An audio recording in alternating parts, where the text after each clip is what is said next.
kulanti wacan wanaagsan dhegaystayaal kusoo dhawaada xubinta falanqaynta. waxaa diyaargarow xoogan loogu jiraa wadamada kala duwan ee caalamka ay dhowaan inay u safraan wadankaasi ruushka, halkaasoo sanadan uu ka furmayo koobka adduunka. wadankaasi masar waxauu ka mid yahay xulalka iyagoo ka qaybgalaya koobka adduunka.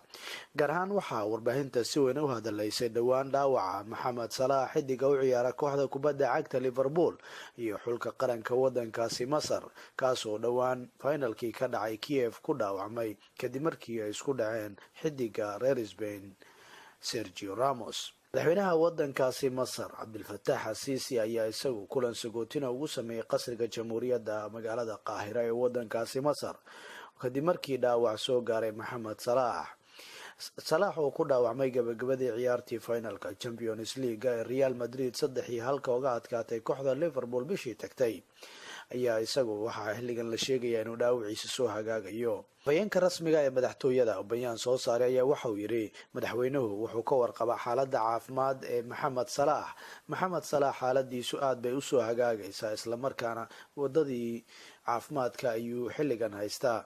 madaxweynuhu wuxuu sidoo kale ka warhayaa dhammaan xidigaha ka qaybgalaya xulka qaranka wadanka masar uga qaybgalaya koobka adduunka, isagoona ku booriyey inay guul ka keenaan koobkan.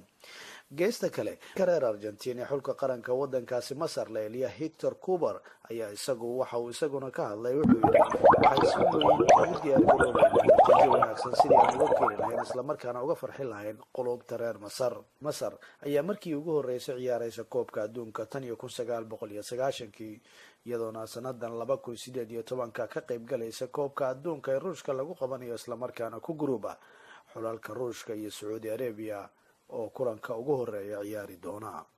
kulanti wacan wanaagsan dhegaystayaal kusoo dhawaada xubinta falanqaynta. waxaa diyaargarow xoogan loogu jiraa wadamada kala duwan ee caalamka ay dhowaan inay u safraan wadankaasi ruushka, halkaasoo sanadan uu ka furmayo koobka adduunka.